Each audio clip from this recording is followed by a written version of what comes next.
very lucky that Akeem and Jordan were in touch with each other. Jordan is Mercedes's grandson, and I asked him on the spur of the moment if he would just join us and say a few words about Mercedes. Then another time we will organize a much longer Q&A. Akeem will interview Jordan and we'll go into a little bit more detail. But Jordan, if you would just say hello and talk about your grandmother a little bit. Of course. Yeah, thanks for having me. I'm sorry I have nothing prepared as you know, this was moments ago that we talked. But what it did do, it afforded me the opportunity to just stop and think about Mercedes for a few minutes, which obviously when we get caught up in our daily lives, we don't do as often as we should. And I started realizing just now what a huge impact she had on me personally and on my career. So I think what might be interesting for you all would be just for me to tell you a little bit about her life as I knew it, as her grandson more than as co-artists. I became a photographer towards the end of her life, and she was very encouraging, but she didn't have the opportunity to really see where I've taken it. But she did help lay the building blocks for that. But the Mercedes I knew was more of my grandmother and, you know, an art world icon, and I was aware of all that. I met Sandy Calder. I see these names. I've met these people. When I was a kid, I met Sandy Calder, hung out with Elaine de Kooning all the time, with Bill de Kooning. All these people were just coming in and out, art discussions all the time or over dinner. It was a pretty incredible environment to be raised in.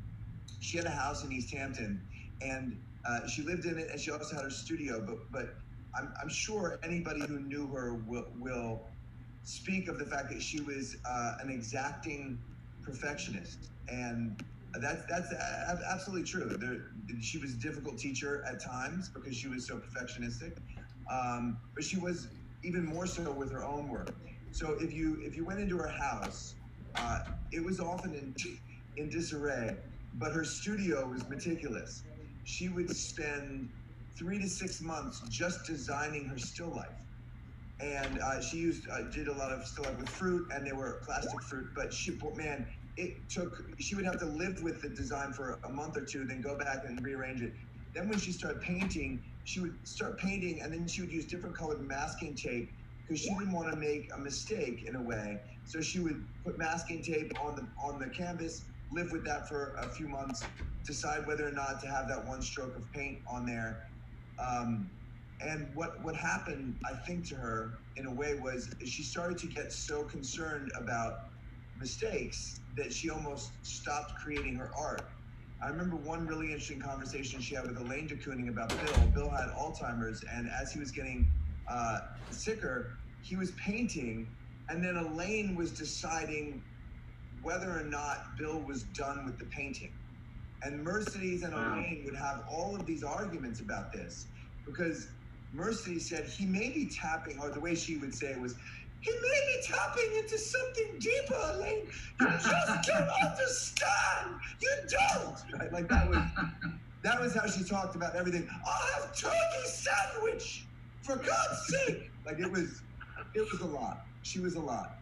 But I lived with her in East Hampton. I loved her dearly, and she often would come to tears with her frustration with what she wanted to create on the canvas versus what she was able to create. And it was a constant struggle throughout her life to try and achieve perfection and never get there.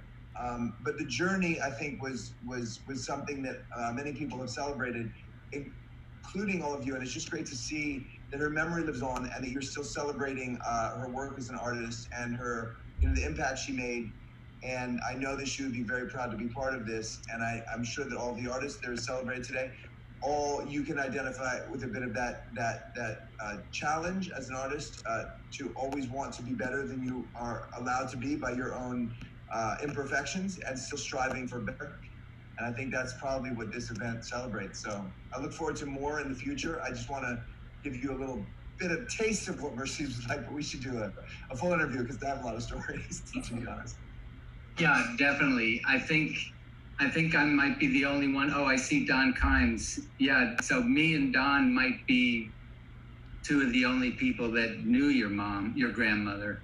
but I can tell you that that's a really, really good invitation. Yeah, it was everything all day. If I went to the wrong grocery store, I would hear about it when I came back, as if I had committed murder. Everything was 100% for her. Nothing was unimportant. Everything was extremely important. Terrific, Jordan. We definitely look forward to having a much longer session with you. So glad that we're in touch with you now. Oh yeah, I'm happy to be, and good luck to all the artists out there. I had a previous thing, I have to shoot something, so I have to run, but look forward to seeing the finalists and meeting all of you at some point in the future. Terrific. Thanks, Jordan. All right, take care, everyone. And I just saw a comment from Pam Tudor that she also knew Mercedes. So, I think everybody who did know her will ask you to help organize. And I see Ann Fiedelson knew her as well. Of course, I can't see all the people who are on. That's why I can only see the people who are chatting me and telling me that. But anybody who did know her, we'd love it if you would be part of a group to organize Akeem's interview with Jordan and see what we want to do. Yeah, feel free to ask anything. I'm happy to tell you whatever I know. It's easier to answer questions than just to remember off the cuff certain things. But there was a lot. Fantastic. With that, I'm going to go ahead and introduce Christine Berry, and then I'll turn it over to Christine and she'll announce her choices. Highlighting a selection, Christine Berry from Berry Campbell Gallery. Highlighting a selection of post-war and contemporary artists, the gallery fulfills an important gap in the art world, revealing a depth within American modernism that is just beginning to be understood, encompassing the many artists who were left behind due to race, gender, etc. Since its inception, the gallery has been especially instrumental in giving women artists long overdue consideration, such as in the 2016 traveling exhibition, Women of Abstract Expressionism. This show featured work by Pearl Fine and Judith Goodwin, both represented by Berry Campbell, along with that of Helen Frankenthaler, Lee Krasner, and Joan Mitchell, all of whom, by the way, were good friends with Mercedes. The gallery also represents alumna Susan Vesey and the estate of Stephen Pace, who was close to the studio school and lectured there when I was a student, and has worked closely with Karen Wilkin and the West Coast Alumni Chapter. So with that, Christine, it's all yours. Thank you so much. It's so great to be here. This is one of my favorite events. It's really an honor for me to have a chance to look at all this art, wonderful art, review it. There's so much good happening at the New York Studio School then and now. I love that we're talking about Mercedes Matter because there is a seriousness to what she was doing and an importantness. And I think like right now, the work that we were all looking at encompasses that. And it was really hard. I'm sure I'm speaking for all the jurors here. It was really hard to choose just 5 people. I saw so many things I like. I took a long time and looked at everything. So I'm sorry there's only 5 today, but congratulations to everyone. Wonderful work. And I can see how hard everybody is working, and I'm grateful to be here. So I'm ready. I'm not doing, my 5 choices are not in a particular order. They're just listed alphabetically. So we'll start with the first one. Fantastic. So Amanda Church is one of my winners. I know her work, and it always grabs me. Her work is visually sort of stunning in this way, with the bulbousness of the forms and the colors juxtaposed against the black just sort of pop out at you. And I find her work very pleasing. And I sort of read this piece as abstract, but on further review, I see it's called The Conversation. And then the more I look at it, I sort of wonder what that conversation is and what the dialogue's about. So I really like her work. Awesome. Okay, next. Rachel Grad. This was totally caught my eye. It was the first word that came to mind was obsessiveness, which I love. And just, this is not easy, this sort of all over patterning and all over lines on this piece of paper, done in a way that is perfectly balanced, whether just with the line and also with the color. It sort of reminded me of a kaleidoscope. And then I read her statement, and I found out that she made this with toy trains rolling in paint, watercolor over the paper. And I was floored by that. And she's motherhood dream. And so even more so, I just thought it was a wonderful thing without knowing that information, and knowing her process of taking a toy train and running it through the watercolor made it more interesting. And she talks about sort of the disorder and the messiness of life, but I actually think she's found a controlled chaos here. It's really, really wonderful. Super. Next. This work by Mark Milroy, I just kept coming back to also. Like, I liked it, and then I just kept flipping back because I thought I got it. And then, I started figuring out that it was some sort of family dinner. And I loved the perspective, looking at the father and the mother first, and the cigarette and the glass of wine, and just the pasta being this sort of abstract, spaghetti is abstraction on the table, the grid of the chair. But I slowly went around the table and started just paying attention to each figure a little bit more. And I got the point. I realized that the kid with the cornflakes was probably the artist. And then I got fixated on the cornflake box, and that just seemed so interesting to me. And then I realized that we're sitting in this blue outer space, and realized that this is probably a memory of some sort. So I think this is fantastic. This I could look at forever. Really wonderful. Great. And everybody knows by now that I have an art crush on Edmund Cravey. What can I say? I take time and I look at every single thing and take a lot of time. And I think I've jurred maybe 3 years now, and every time I've picked Edmund Cravey. And, I want to choose other things, but I also think this reminds us that when you like someone's work, you like their work. And if they keep your interest level up, even better. So last year I sort of thought, all right, I like this. It's one of my favorite pieces. When I got to this painting this year, I felt like I knew his work better, yet I feel like he added. So I always loved sort of the drapery and the patterning. But now I feel like he added beyond with this light and shadow. And then this year, the color was of such interest to me. This light blue was so stunning. And then as I looked around the canvas, I saw all the other blues, and then the little blue bird, and then some cobalt blue. Anyway, I don't really, I see it's called Nestling, and I see the bird, and I don't really know exactly what it's about, but I just think this is yet another wonderful painting. I can't wait to see next year. Likewise. This was another, we're looking at a lot of things, and we're looking at a lot of things on screen. And what jumps out to you always is something that is balanced just right, because I think that ultimately is, one of the most difficult things that an artist can work out and figure out. And so this work by Sandy Walker, the drawing just flowed perfectly for me. So my eye started at the right with this figure, and my eye followed down this drawing, and I love that the calf is just a different color than the other part of the body, and that got me interested.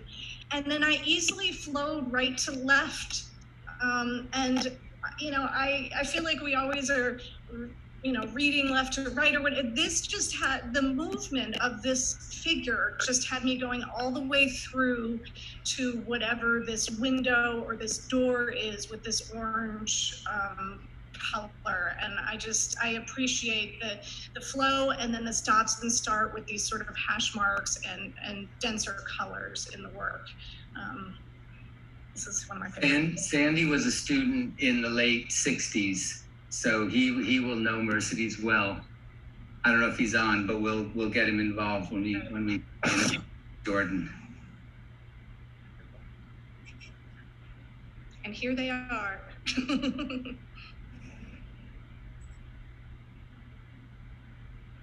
a good group. Thank you. Choices. Those are excellent choices. Thank you. It's a very high bar. We're going to continue moving along.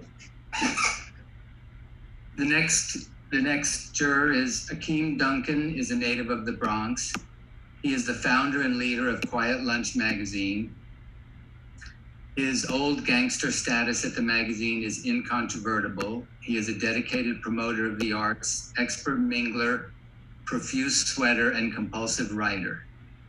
As leader of Quiet Lunch, he is responsible for the daily operations of the magazine. While his ogre-like appearance may be intimidating to unfamiliar onlookers, I can testify that it's not ogre-looking at all.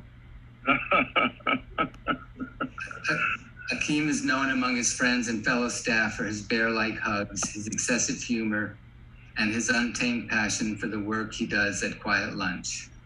And with that, we turn it over to Akeem. Hi, everyone. I just want to say that it's a pleasure to be here this evening and partake in this process.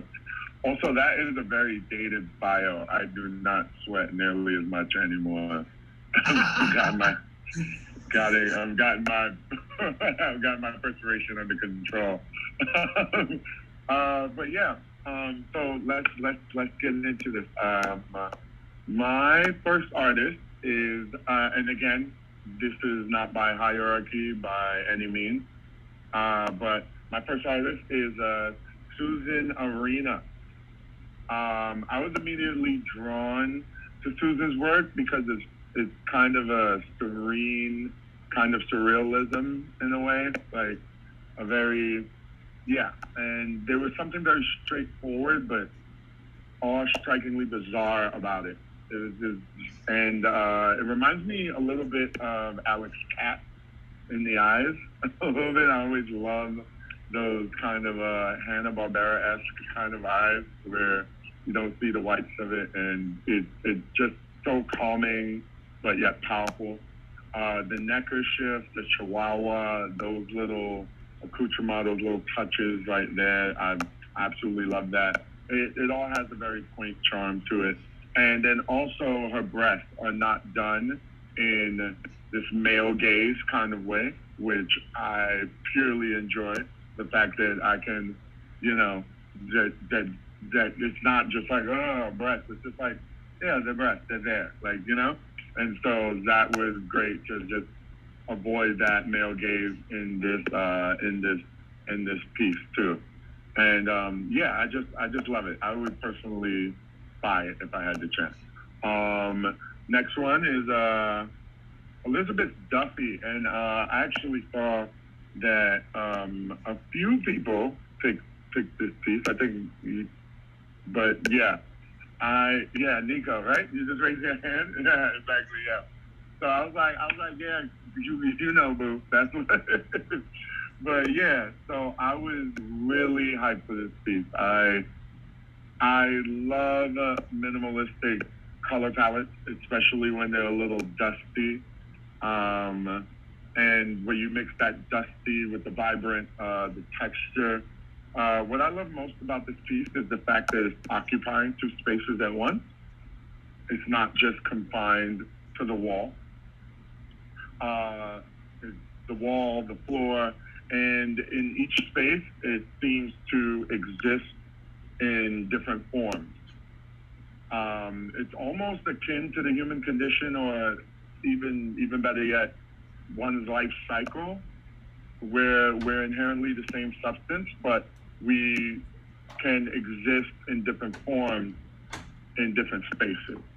So, especially, I don't know if that sounds too confusing, but especially as you age, you're still the same blood, flesh, and bones that you are, but you're existing in a different form, in a different space. So that's what kind of drew me in with that, and just the unraveling and the just like censored and non-censored, raw and artificial. There's such a juxtaposition there, so much contrast, and and I love the palette also. I love the unraveling too. Yes, the unraveling was just that really humanizes it. Exactly. Yeah, it does, and it also shows you process, almost like the whole adage of most people don't like to see how the sausage is made or whatever. That old anecdote where you're actually seeing what this the raw material that it kind of comes from in a way, what it takes to produce and what it takes to get there. But my next one is Laurie Frick. I'm very much a minimalist at heart. Rothko, I love Rothko. I'm very much minimal. But with this one, I enjoyed, there was a delightful busyness to this that I enjoyed very much, that held me captive. And then also, it was very glitchy, but still earthly in texture with the wood. And then you also have the words in there where you see this printed kind of, where it gives it, where the glitching also, it's almost like a marrying of the organic and the inorganic in a way. And it shows how even mirrors our society today where, or at least I would say any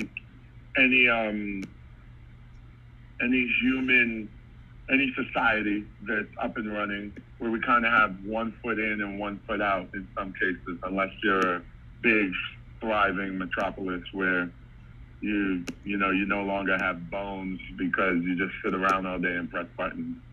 But it seems like you always have one foot in and one foot out in the inorganic and the organic. And I also like the fact that she used the term personal data when referring to her medium. I thought that was very cute. And then here we have next we have Terrific. Amanda Guest. When I was making my picks, I attempted to stay true to my taste, but I also wanted to be thoughtfully diverse. And photography's legitimacy as a medium has experienced its criticism.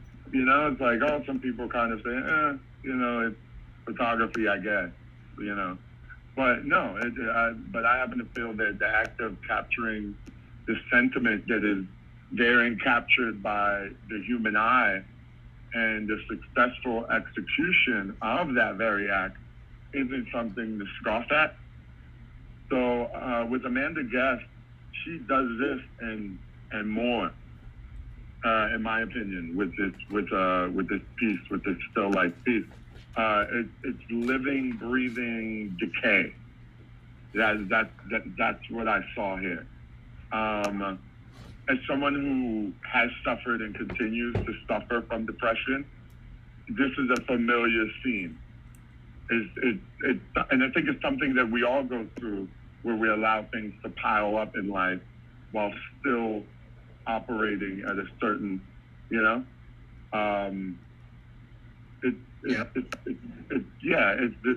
it's a picture perfect portrait of a day in the life of a functioning depressive. Like, that's what I see when I see that.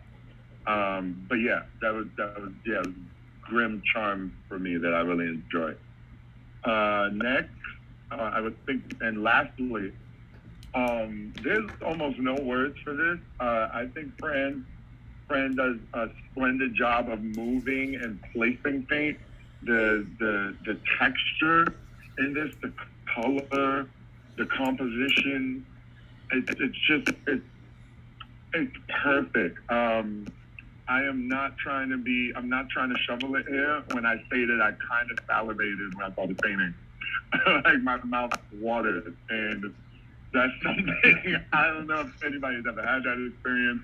Might seem very weird, but yeah, for me, this painting, I feel like anytime I could look at this painting and it's like smelling salts. Like I could just, like I just come alive when I look at this painting. And I know that sounds kind of cheesy, but yeah, the way it's playing with different textures in regards to the eye, the flatness, and then the non-flatness, it's just a wonderful, wonderful piece. The palette, just amazing. But yeah, those are my picks. That's not cheesy at all. That's what we all live for, I think, that experience. Yeah. Terrific choices, Akeem. Wonderful. Thank you. Thank you very much. Our next juror is Paul Estacio. I think I have that close. Close. I forgot to check in with you. I had it right last year. Paul is from Hollis Taggart Contemporary. Hollis Taggart was founded in 1979 with a mission to present museum-quality works of art and offer personalized support in all aspects of art collecting, with a particular focus on the post-war era. Some of the artists most closely involved with the studio school include Alexander Calder, Nicholas Caroni, and Elaine de Kooning. Also, the gallery worked with Mercedes Matter to put on an exhibition of her father's work, Arthur B. Carles. Today, the gallery's program has grown to encompass contemporary practitioners as a vital component to art historical discourse, and has a new space dedicated to the contemporary division, which is run by Paul. These two intersecting threads offer Hollis Taggart's audiences and clients a dynamic and diverse set of offerings. All yours, Paul. All right, thank you. Yeah, my name is Paul Estacio. That's I know we should have gone through the last name. The Greek last names are very tough. But yeah, I'm going to remember it. Yeah, I know it's tough. I mean, even my mother-in-law still can't say my last name, so it's all good. Now, Akeem, you're a Bronx native. I went to high school in the Bronx, so very cool. Yeah, Mount St. Michael. Anyway. My brother actually went there. You did? Oh, yeah, he played football. Oh. Yeah, but enough about sports. We're talking about art. I'm listening. But thank you so much for having me, and I want to thank everyone that's here today. All the artists really did a fantastic job. Just a bit about myself. Yeah, I'm a second-generation art dealer. My father had a gallery in the city in the 80s, and I started curating for 4 or 5 years. Then Hollis Taggart hired me to be director of contemporary about 2 years ago. So it's been really fun. The second location pretty much dedicated towards curating and putting on contemporary exhibitions. Thank you very much, Michael, and everyone. So I guess let's get to the choices. Terrific. So yes, Stephanie Franks. I noticed that I also picked her last year when I did but she had a pink work with different forms. So same thing like what Christine was saying. It's really nice to see as the artist progresses. I remember picking Amanda Church last year, and I came very close also this time. So the 5 was really tough, just to let the artists know out there. I looked at the works multiple times. Different moods, different days. But I really love this work. I think it's just a really solid abstract work. I really love that bottom line that you see. That kind of like grabbed me, and that probably was the pull for that decision for Stephanie's work. I really wish I could have seen all of these actually in person, because I know each work really has its own energy and feel to them and scale. But I just really love the brushstrokes here. It's very meditative. I was in Greece at the time on vacation when I was looking at all the work, so kind of thinking of the Aegean Sea might have affected me too. But it's just a really beautiful, beautiful work, and I love the color combination. But I really love that bottom part. That line kind of grabbed me towards that word. So next. It is beautiful. Yeah, Bailey, this work I really, really liked for multiple reasons. Sometimes it's hard for me to articulate. I just had a gravitation towards it. I really loved all the body parts and the flow and the flow and the forms of this painting I really liked. And then I really was intrigued by the title of the work, The Raft of Medusa. I actually wanted to talk to the artist and I wanted to find out why she titled it. But yeah, there's a lot of mixed emotions. You know, you have the person to the left with the head down. I'm not really sure what's going on in the middle, what body part or what's going on here. But I really love that fade to it, you know, that kind of fades out. But yeah, this blue kind of, it was a really striking piece to me. And look, even in the middle, like, are those eyes, they're looking up? I just wasn't sure. And I think the fact that it had me questioning so much, I think that's what I really liked about it, because I wanted to know a bit more. So congratulations, brother. Harris's work, I just thought this was really fun. I enjoyed the work. I really liked very much drawn to artists that are very experimental and use all different processes, even like the artists that I, you know, represent for the gallery as well. You know, from using fly regurgitation to, you know, caustic to, you know, all different types of mediums. But I just love this was on a boogie board. I thought it was really cool. It was jazzy. It had, you know, I love the forms to it, and yeah, just a really great piece. It stood out for sure as I was looking through all the pieces. Julius, this work was really intense, actually, very raw. I felt a lot going on here, really expressive, but, you know, a lot of things going on that I wanted to know in the artist's head or at the time of making that painting, I think drew me to it. I really love the negative, unprimed, like canvas areas that are a bit rough, but yeah, just the swirls and you know, is that possibly a snake coming up, and that black, you know, pigment area, what looks like charcoal, or the oil that she used. Yeah, it was a really really intense work, but I like intense. I mean, I think a lot of us do in the art world. Yeah, it was philosophical, really beautiful though. Beautiful, but really powerful work. And it's 72 by 68, so to see that in person is be really cool. So hopefully I get the chance to see all the works in person. We are going to have a show at the JVP galleries at 122 Grand. Oh, okay. All right, great. So yeah, you probably will have a chance to see it in person. All right. Jessica, I really love this work. It put me in a good mood. There are a lot of really good vibes in this work. For some reason, I thought of my 9-year-old daughter with this work, so that's an A++, because she's my world. And yeah, it's just this work had the collage aspect. And another piece, like, I could just tell I really want to see in person. You know, I love that there's horses riding in her face, and look at her hair and all that, like, scribbles and galaxy, or it's just very meditative, really good energy I felt to it, hopeful, sweet, picking the flowers. Yeah, I love her outfit. Yeah, just and the title of it called Offering, and yeah, I was just really drawn to this piece in many ways, but really, really beautiful. Fantastic. All right, and that's the selection. So congratulations to all the artists. It was definitely tough, but yeah, very happy with the selection. Congrats to everyone. great choices by everyone so far. Really, really interesting.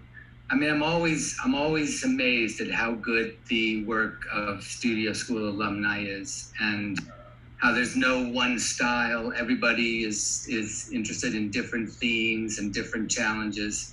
I think it's a real testament to the pedagogy of the school and Graham's work, especially given the way the art world has changed over the years. He's really done a hell of a job. Next, we have Nico Whedon. We're gonna leave Florence and the students for last. Nico Whedon is an independent art advisor, curator, educator, and writer. Through her consultancy, Nico Whedon Projects, she delivers cultural strategy and curatorial guidance to artists, cultural institutions, foundations, and government agencies. Nico is also co-founder and principal of Building Fund LLC, a New Haven-based innovation platform of BIPOC artists, entrepreneurs, and neighbors. As an arts writer, Nico has contributed to ArtNet News, the Brooklyn Rail, and Dossier, among others. Nico is also an adjunct professor at Barnard College, Brown University, and Hartford Art School, teaching at the intersections of art history, creative and cultural entrepreneurship, and museum studies. Finally, Nico serves as a board governor at the National Academy of Design and the Arts Council of Greater New Haven. Previously, Nico served in senior positions at the Studio Museum in Harlem, Rush Arts Gallery, and Next Haven. I should also mention Nico has a book that just came out, Undoing the Museum, Tools to Decenter Institutional Authority and Mobilize Cultural Citizenship. So with that, Nico, it's all yours. Thank you, Michael. And thank you, Rachel, too, for inviting me to be here today. This is fun. Thank you also just for the opportunity to sit and enjoy and look at art. Sometimes I forget to do that as much time as I spend on a screen. Really having the opportunity to take a beat and sit with work and to imagine artists in their studios is a gift. So thank you for that. And thank you for all the artists that make the work. Like Michael said, I've kind of built a career working in artist-founded spaces and spaces that serve artists in really deep ways. And so I see a natural union with the studio school. So thank you again for having me. I have some notes here because I've been awake for 2 days, so please just bear with me. Absolutely. No worries. Thank you. So I feel you, Christine. I like the conversation as well. This was the very first piece that I chose, so there is maybe a hierarchy here in terms of just what jumped out to me very instinctually after going through all of the work. And I love that it's titled A Conversation. I really do get the sense that there is a dialogue happening here and that it's between multiple subjects. I don't know what kind of subjects, but I don't really feel a need to know. And because it kind of toggles back and forth between figurative and abstract, I just find myself coming back to it multiple times and seeing new narratives and imagining new conversations. I'm also a child of the 80s, so the color palette was really speaking to me. Maybe that's where that came from. And I just think it really encourages you to see something new every time that you look at it. And so I'm just curious to see more work by Amanda in the future. Next slide, please. Akeem, love this work too. I just like that it refuses a singular kind of objecthood. It's I know I'm looking at one, I don't know what the word is. I know I'm looking at something that used to be one piece, but I don't, feel anything about the fact that I kind of am reading it as two distinct separate pieces kind of combined by this thread. And I like what the artist talks about in terms of, the stains and how those kind of unravel and then show up in different ways in the work and what that means in terms of an object's ability to kind of carry traces of human activity and human behavior But really, I look at this and I see a time capsule, which is like strange. I also like that the piece that feels most kind of tidy, or the piece with, the cleanest edges, is on the floor, and the piece that looks a little bit more disheveled with the frayed edges is on the wall. That feels like, kind of upset of what you might expect to see in a traditional kind of gallery space. And I just love it. I love the colors. I love everything about it. I would love to see it in real space. But even through this screen, I'm able to kind of imagine what it might feel like. Yeah, and I think just one more thing. The other thing is, similar to you, Akeem, I tried to look at the exhibition as a whole and, pick different mediums. And for me, there was just nothing like this work in the exhibition. It was really a singular kind of vision. And I just, again, I'm really excited to see what this artist gets up to again. Next slide, please. Yeah, so this had me like deep in my feelings. I love this work a lot. It reminds me of living in London. I lived there for 5 years during my master's program. I was a goldsmith. So Pimm's was like, on the menu for any summer celebration. And so in reading, the kind of artist's thoughts behind this work, the ways in which the still life really speaks to some of the angst of the pandemic. I think that there is something really palpable about that here. You get the sense of celebration, but that also it's like a celebration cut short or something, and I think I get that from the fact that these are stacked up and they're waiting for someone to do something with them.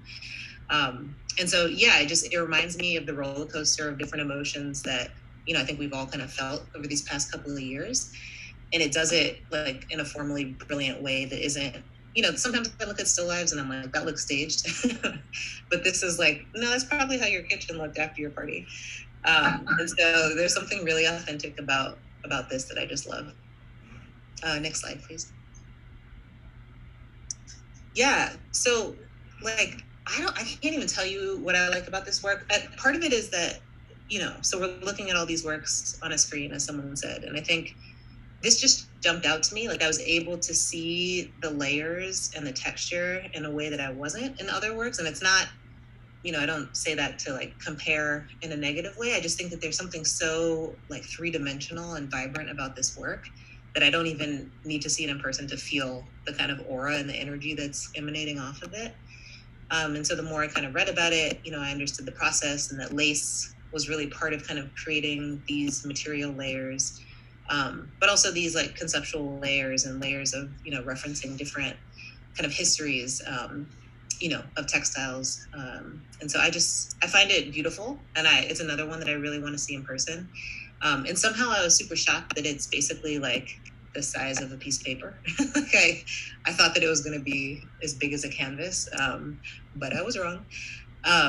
Yeah, and so there's something really simple about this work that is just the energy in it that is really appealing to me. Next slide, please. Yeah, so I went back and forth on this one, and I think what ultimately landed it in my top 5 was that, so the shadow and light and all of that kind of, formal play on the canvas is really brilliant. And the softness of, the colors and the choices and the contrast of the colors really kind of evokes the sense of like heat in the summertime. And I like the moment that was captured. But I think the thing that drew me in most was that I didn't get like a creepy voyeur sense from this. Like I felt like the artist was in the moment with the sitter. Which I think is really hard to achieve. I think, honestly, it's like part of why I struggle with painting in general. But there felt like there was some, divide between subject and the painter that was just completely, blurred or abstracted in a way that felt, just like really potent. And so it's a place that I want to go. It's also like a mood that I'm like, yeah, let me sit outside under a tree in a garden and read. That would be an ideal way to do things. So I think that's the last, that's the group. Congratulations. It's interesting to hear you say that you go back and forth on some of these, and that you're conscious of that. How do you finally decide on something, yay or nay, in the end? Is it just in the end, is it just gut reaction? Yeah, I'm learning to trust my instincts more. So I think it is. It's like an instinctual response. But then I also, like, I pull out and I imagine the panel and the choices that we might make as a group.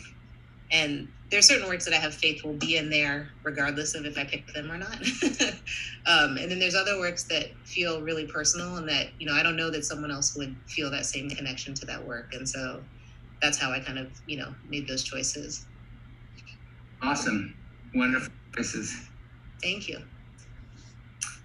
As I mentioned, Gwen Zurcher can't be here tonight. She had a death in the family. I will just quickly go through her choices. I won't talk about them. I think that's more for her to do. But on her gallery, Zurcher Gallery represents Kylie Staver, Lynn Umloff, and June Leaf, among many others. Zurcher Gallery New York was founded by Gwen Lee and Bernard Zurcher in 2009 as the New York branch of their Paris-based Gallery Zurcher. Both founders have had several significant art monographs published by Rizzoli. Bernard and Gwen Lee opened their gallery in Paris in 1992 and were encouraged to show painters and U.S. artists by their friend Joan Mitchell. Since Bernard's passing in early 2017, Gwen Lee continues in New York and now partners with different galleries in Europe. So can we have the first choice? Rosaire Appel, by the way, she's also a student who would know Mercedes, who was there in the early days. Carol Diamond. I don't know if any of the panelists want to jump in and just give a comment or something on any of these works while Gwen Lee's not here. Paul, maybe I'm going to call on each of you. Paul, would you? What's your response to Kylie's? You're putting me on the spot here. I'm equal opportunity. Everyone will be put on the spot. What do I like? I love the lavender. I love the purple. I do like the grid effect to it, and then you have these lines coming down. Yeah, it's a really nice work. It's called Portals, so that's really interesting. But yeah, it's a really great work. I like it. It's got some wash effects to it, and it's all oil on canvas too. Yeah. Fantastic. Put me on the spot, Michael. So that's that's some good of it. You passed with flying colors. All right. You set a high bar. Now the others have no choice. I don't know about that, but okay. So let's see the next one. So if you want to volunteer, then I won't call on anybody. But if no one volunteers, then I will go with Nico next. Can I do the sculpture that you passed, the object on the floor? Yeah, I love it. I love it if you volunteer. Absolutely. Okay, thanks. Not that I didn't like that other one, whoever painted that, that's nice. So this is cool. It reminds me of looking in outer space or something. It reminds me of like a Betty Saar work as well. And just thinking about, like how these different objects, which seem like, found metals, are kind of brought together in what looks almost like a constellation.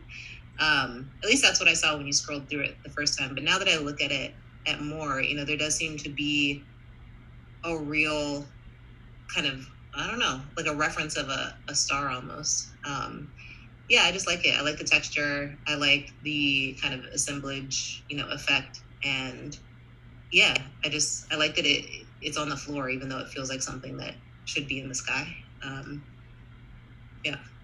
Fantastic. No, it's great to hear, and I really applaud all of you. It's great to hear off-the-cuff reactions to something you're seeing for the first time. Florence, we haven't heard from you yet. Do you want to take the next one? Quite honestly, I think as I look at Gwen Lee's selection, I just really see her aesthetic And that's what I like the most about what she selected. I really see what she shows in the gallery. You showed one of a work that kind of speaks a little bit to Lim Umlauf's work. So I just feel like I really see her in her selection, and she really made a really good selection. And I have to admit that I actually did consider that work as well when I looked at the exhibition. I love that piece. I did too. This one I almost chose. It is very musical to me, and that rhythmic pattern we probably all see, and it almost looks like music, notes. Obviously I'm not a musician, but I like that this pattern almost like represents something or symbolic of something, and it's July 4th reverb. So anyway, this definitely relates to music, and it has a dance to it. So this is a great, and I love the black and white, and I'm sure the Mylar in person, there's probably a transparency or translucency that happens in person as well. It actually looks like the coil from one of those self-playing pianos. It looks like where and the metal kind of like catches on each nick. Yes. And it has also a very kind of Morse code kind of feel to it. Dots and dashes. Definitely some kind of, it's like a almost abstract binary code of shapes, which is pretty interesting too. Awesome. Is there one more? I forget. Okay, Jill Lear. Akeem, do you want to take this one? I actually do not like this piece. And I'm not afraid to say that. I mean, art is not just about saying nice things. But I do like certain components. I think that's a very good point to make, and it doesn't mean that it's not good art. But I'd love to talk to us about Exactly. I very much like the scatteredness of this. It has like a very abstract root kind of feel to it. It looks like a tree but trees on top of trees on top of branches. I love the different patterns. Again, the fact that it looks like a collage, or because it's Japanese paper on wooden panel. Yeah, I love all of the noise that's going on in here. I like even when it comes across towards the middle, you could almost see it almost makes the tree take root. Like you could see that there's ground that it's enrooted, and it's a nice casually busy piece. I enjoy it. And not really my cup of tea. I see I keep seeing more of the negative space in there. Like it's beautiful, the sort of branches or whatever, but it's interesting the open space that is left, which is making us look at all the really sort of formulate the tree. So I think it almost has a Rorschach kind of effect if you say that, since we're kind of looking at like a Rorschach kind of effect to it. Yeah. I think Michael, you could probably tap any one of us on the shoulder and play a fun game of who sees what in this piece, actually. Yeah. That's true. That's a good idea. Because I'm seeing a tree. Christine, what are you seeing exactly again? I don't I'm seeing a tree. I see the tree, but for me the negative space stands out more. So maybe, and this is my perspective, I look at it more as abstraction, I guess, than I'm not focused on the tree. I'm seeing more of the patterning. But it's neat. Fantastic. That's great. Oh my God, just French Schlemm, yes. Oh my God. Well, we heard from who Akeem and Nico have chose Fran, right? Or no? No, Nico did not. I chose Fran. Yeah. Oh, you did. Okay. And then I think maybe I could have sworn someone else chose Fran. I couldn't have been the only one. I think it's Gwen Elise. Well, Oh, yes. Oh, I'm sorry. Oh my God. I was so enraptured with the mine. That was great. Thank you for all of you for letting me put you on the spot like that. Now I'm very happy to get to my good friend Florence Lynch and her students. As I said at the beginning, we're really interested to see what young people respond to, and especially people who have gone through such a great educational courses with Florence. Florence is a New York-based art dealer and former director at Elizabeth D. Gallery. She co-owned Lynch Sam and founded Florence Lynch Gallery, a contemporary art gallery previously located in New York's Chelsea Gallery District. Florence has over 20 years of art world experience and has worked as an independent curator, critic, and lecturer. Florence has had reviews in the New York Times, Art in America, Vogue, New York Magazine, the Wall Street Journal, Flash Art International, and many others. Florence has also interviewed or written on the works of Jenny Holzer, David Hammons, Nan Golden, Quentin Tarantino, and David Lynch, among others. In addition to teaching in the art marketing department at Fashion Institute of Technology, where all of these students are from, Florence is also adjunct faculty at Columbia University.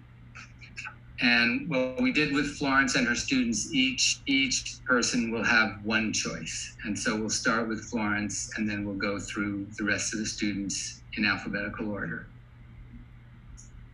Okay, Michael and Rachel, thank you so much for this invitation. I thought it was just really amazing, the idea of doing this with the students.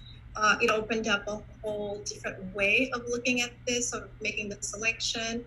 And I'm certainly looking forward to hearing the voices of the students. So it's a really great thing to kind of look at now, and then look at the works with these young up and coming individuals who will be in the art world, who will be making their mark in the art world. So again, it's wonderful to be here, and it's really great to have heard what the other committee members said. It was really nice to look at this in the context of an exhibition and seeing everybody's choice and kind of revisiting the entire selection process. So with that said, I'm gonna have, if we could bring up my selection. It was obviously very hard because the choice was to select one work. And I didn't, of course, select one work. I made a pretty vast selection, which I didn't narrow down to 5 works. And then from there, I picked the one. And the one I picked, what's that?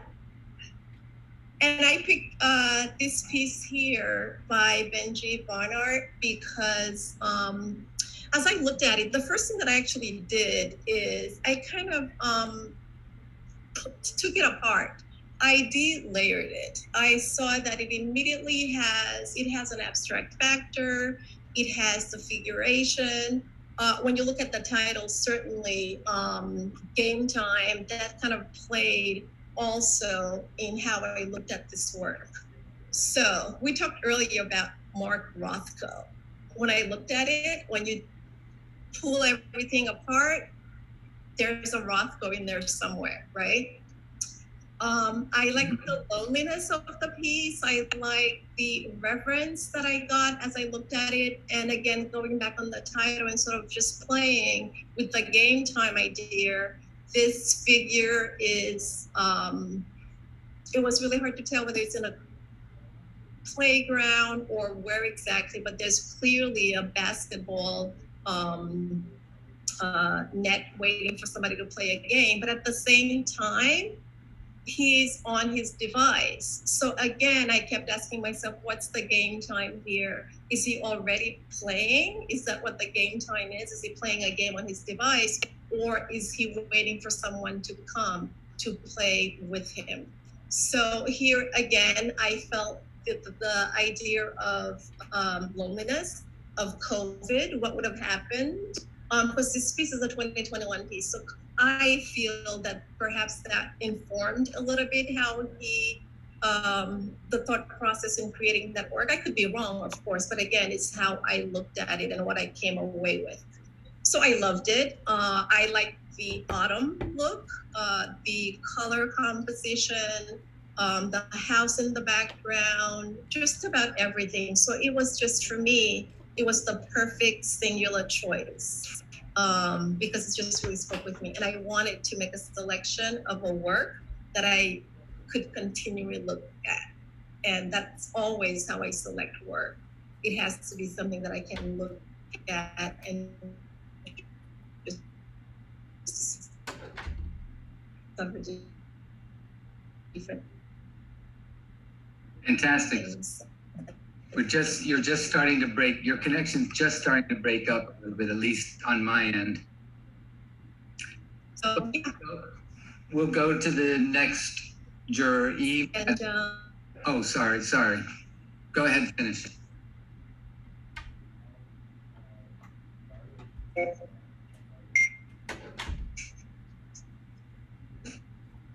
Okay, we'll go to Eve Adsets. Eve is originally from New York and attended the University of Miami before working in museums like, and the initials are PAMM. I'm sorry, not sure what that is. Probably Pennsylvania Arts Museum, something.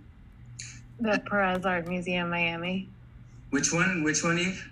The Perez Art Museum in Miami. Oh, the Perez. Wow, that's great. That's getting tremendous press, actually. And the Sugar Hill Children's Museum. Eve is writing her master's thesis on the work of Eva Hesse as it relates to trauma and humor, and is looking forward to a career in art logistics and exhibition planning. It's all yours, Eve. Thank you, and thank you for including our class on this panel. It's an honor to be among this amazing group. Thank you. So I also had trouble selecting one work like everyone else, but it was nice to see that some of the other works that stood out to me were selected by other people. So I selected this work by Lucy Lamfier entitled Barn 1. I was immediately drawn to the colors and the shapes in this composition and the intense vibration between the roof of the barn against the rich blue sky. I felt that this work embodied a bizarre, uncomfortable, or solitude experienced by many during quarantine. And so it really caught my attention and spoke to me. So I just wanted to highlight this work tonight. Thank you. Fantastic, Eve. Great job. Our next juror is Kat Kiernan. Kat is an artist and writer based in Brooklyn, New York, where she serves as editor-in-chief of Don't Take Pictures magazine, a magazine which focuses on contemporary photography. Kat, it's all yours. Thank you, Michael. Could I have the slide, please? Thank you. I was delighted to select Susanna Schlemm's piece, Veil. For me, this is a work that moves far beyond technical proficiency to evoke myriad stories in its strange, imagined scene. On its surface, the scene in this painting, it appears beautiful and serene. The soft light illuminates a quiet, domestic, possibly country moment, but it's also tinged with melancholy. The crow passing in front of the shadow silhouette has an almost mythological quality, an omen that brings us something of a message. I thought this was really beautiful, layered complexity. I'm interested in works that are not necessarily of something, but that are about something. And for me, this piece is very much about something, and what that something is, of course, is open to interpretation, but because the painting is grounded in realism style, that interpretation is more narrative than others. But congratulations, Susanna, on this piece. I think it's wonderful. Terrific. Great job. Our next juror is Jian Roo Lee. Jian Roo is from China. He has come to the USA since high school, and he says, "Art always provides me comfort and wonder. It bridges the gap between language and unspeakable boundaries. I would like to become an artist again in the future." Jian Roo, it's all yours. All right, thank you. Everybody was talking about you had to choose 5 of your favorite, but now like we had to try to choose 1 of our favorite. It's a really hard decision. It's much harder. Yes, we should have got extra credit for that. You'll have to talk to Florence about extra credit. Yes, Professor Lynch. So my standard was Nico was actually earlier talk about the say exhibition as a whole, and the reason I choose the painting is that the work provided me something novelty, something new, not like typically traditional. How should I say, the Western art history, Picasso, Expressionism, other form of art, but. From my understanding, I feel the artists provide a new perspective of abstracting painting for me, abstract painting. The artist experiments with a long harassing, typically of a Chinese landscape, which gave us an element of delism through the movement of the fire or the image. And each painting element has a great dialogue with each other, which that's the fantastic things about abstract art. On the top, you can say there's a blue, and on the bottom, you can see the blue. It gave me a sense of landscape. And on the top, in the blue, there's a small dots. Small dots look like moon for me, which also, I'm not trying to say that this is definitely Chinese artist, Asian artist feeling, but I think subconsciously there's something going on which artists bring some dreamy and unconscious of a culture outside of the reality to our reality world. So I really like the top blue. It's kind of like a blue sky with a moon, which is a really important cultural perspective in China as a moon, in the Asian culture. And also, this one really interesting thing about her work is that on the description of the work, she provide a poetry instead of description of the work, which is also really typical of Asian art. You put something on the painting, a poetry, to make people understand the work more. However, the way she used abstract painting, the form and the technique is totally different and totally new, separate with Chinese or Asian landscape art, which I think is kind of I really liked her, the way she's doing that. And also I feel she used the line that she used there is kind of look like a DNA, the DNA's line, and also look like Chinese character, the line that you really stroke the ink painting.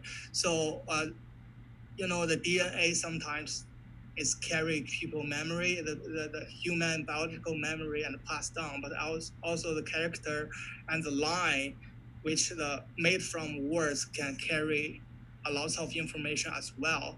So I think she's doing really good job on this painting, and it's really struck me, especially for the poetry, the material, and the size of the painting.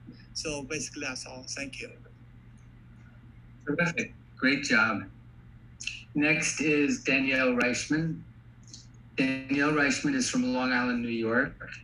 She graduated with a BA in studio art from St. Joseph's College, where she was the assistant to the gallery curator, which influenced her to obtain her master's degree to learn more about those practices and expand my knowledge of the art world. My goal after graduation is to work in a museum or gallery doing curatorial work and continue my practices as a painter. Danielle? Hi, just want to say congratulations to all the artists and thank you for having us. So I chose Infected Room number 5 by Matthias Duell because I felt that this work spoke in direct translation of the year or so we had with the pandemic. Visually, I was immediately drawn to the work because of the formal qualities. There's so much to uncover in that there's no dull area, whether it's with the vibrant use of oranges in contrast to the blues. strong use of shape or the directional pull around the painting. I also felt that this defined my own personal experiences with the pandemic and how I felt, because there was so much going on, but I felt confined to a single space. Although the theme of isolation is present, this painting reassured similar feelings we all must have had with the pandemic. And just overall, the painting was just visually appealing. Thank you. Yeah. I'm just rushing a tiny bit because we're running right up against our deadline. Our next juror is Manchen Wang, who is from China. He got to the Fashion Institute of Technology after completing art history at BA from New York University. Now he aspires to become a fashion designer. Manchen has also thought about running an online gallery featuring fashion photography. Manchen, it's all yours. Okay, so this is my choice. It's Chera Vota. I think it's I googled the translation is Once Upon a Time, which is very poetic and beautiful.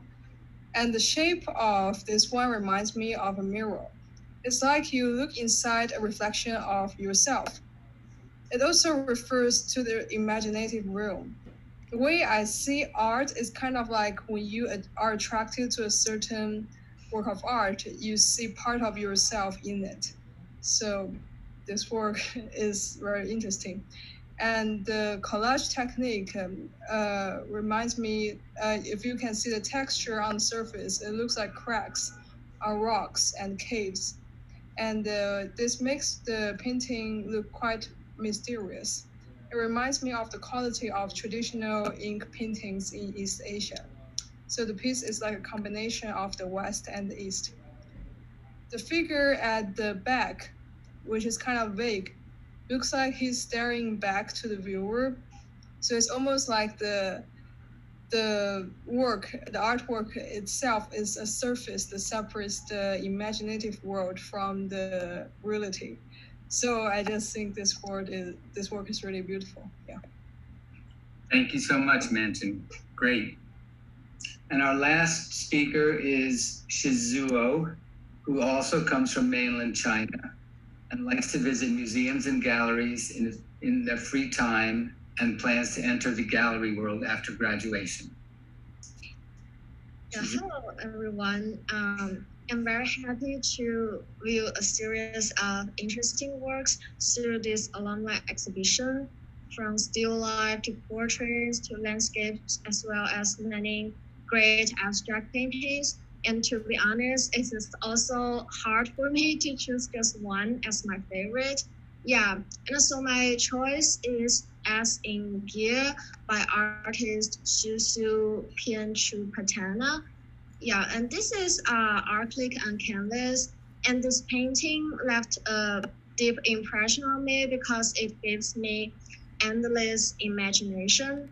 So this painting depicts a man's embrace of a messy and fuzzy background, and I think Susu applies a combination of abstract and figurative depiction to show us a center degree of mystery and imagination towards the background. And I also think the highlight of this painting is the richness of the colors and the multi-level of color and forms. And so the mixture of orange, yellow, and green just reminds me of a painting by William de Kooning called Two Figures in a Landscape. So even though the material of two paintings are completely different, but the use of mixing of colors made me unconsciously connect these two paintings together.